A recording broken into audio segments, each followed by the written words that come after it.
I have a question for you. What is common between Mary Oliver's poem The Sea, U2's song Every Breaking Wave, and Christopher Nolan's The Odyssey? Apart from the fact that all three artists have used ocean as the key element around which they have built the narrative, there is another interesting connection. That what you see on the page, watch on the screen, hear in the song is pointing towards something else.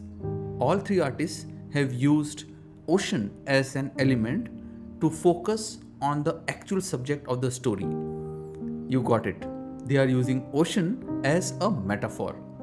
So in today's video, we are going to talk about how we can use metaphor in our own craft so that we can add another dimension to the way we tell stories and make our work more interesting. Hi, my name is Manish. I am a photographer and storyteller. I work in media. Thanks to my work and my photography, I have spent years surrounded by art, artists, stories, and visual culture. I dig the creative process. I find it just as fascinating as the art itself. Every now and then, I want to explore one big idea with you, peel it by layers, simplify it, and look for things that might help us get a little better at our own creative processes. Let's try and break down why metaphor works. Let's take the example of Mary Oliver's poem Wild Geese. In the poem, she has used metaphor beautifully. She writes, "You do not have to walk on your knees for 100 miles through the desert repenting."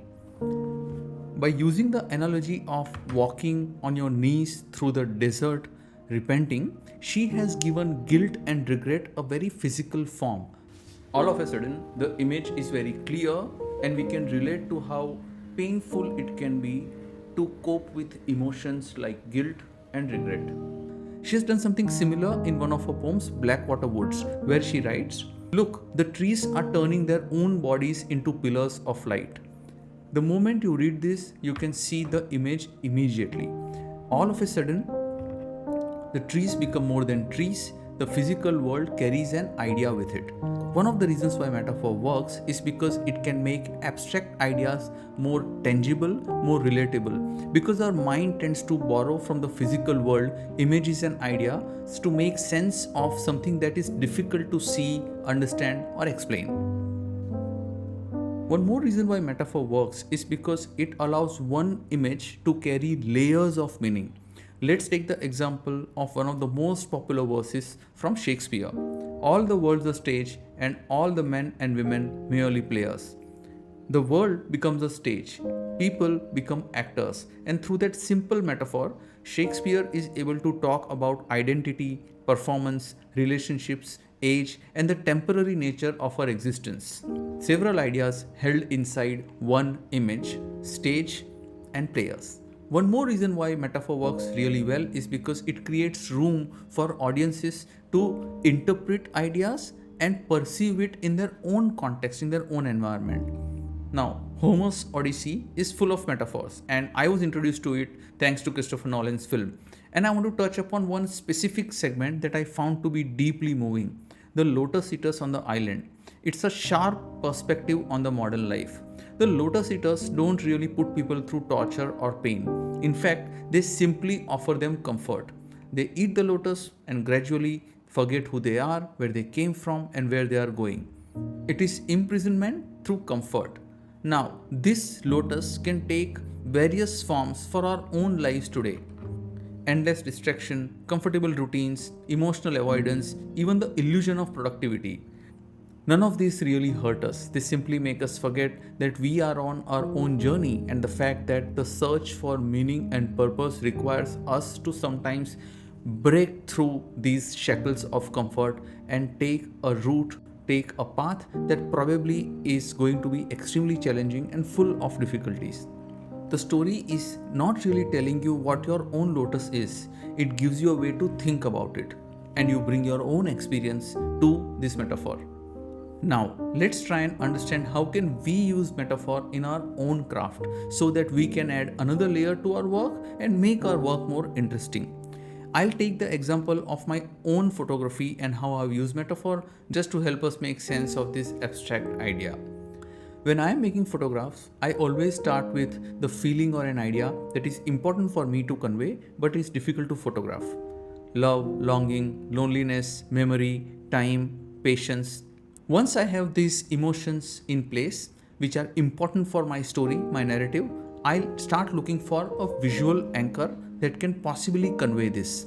So, a good question to ask is, what does this object make me feel? What does this object or this specific scene remind me of? Let's take some examples of objects or situation that share something with that feeling. So, what does longing look like in nature? What does loneliness look like in architecture? How does memory behave in a landscape?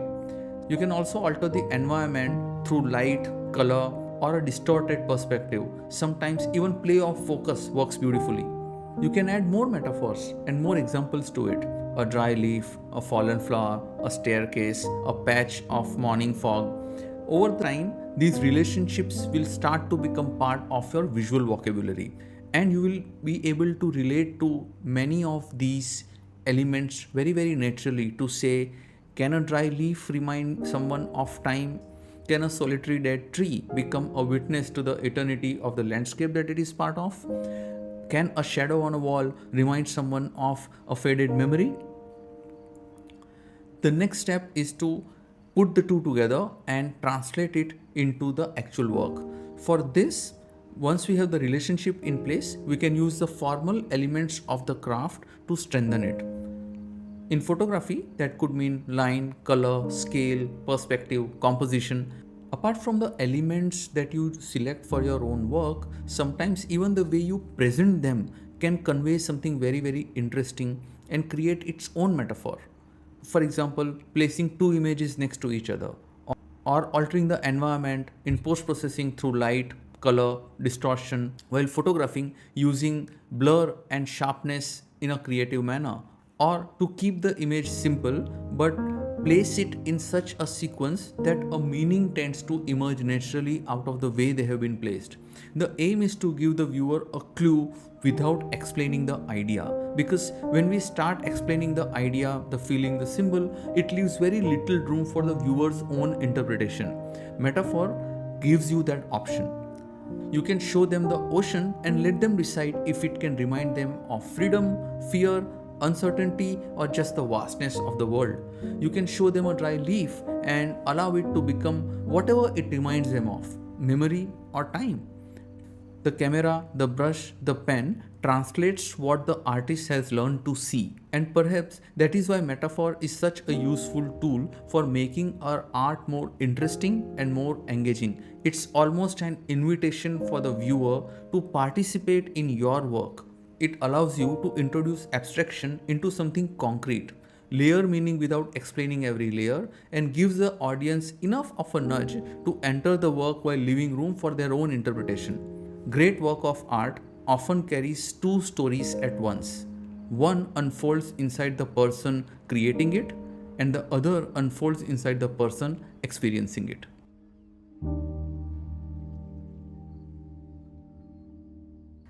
How do you use metaphor in your own work? I would love to hear from you. Share your thoughts in the comments with me. And if you liked the video, if you found it useful, it would mean the world to me if you can like, share, and subscribe.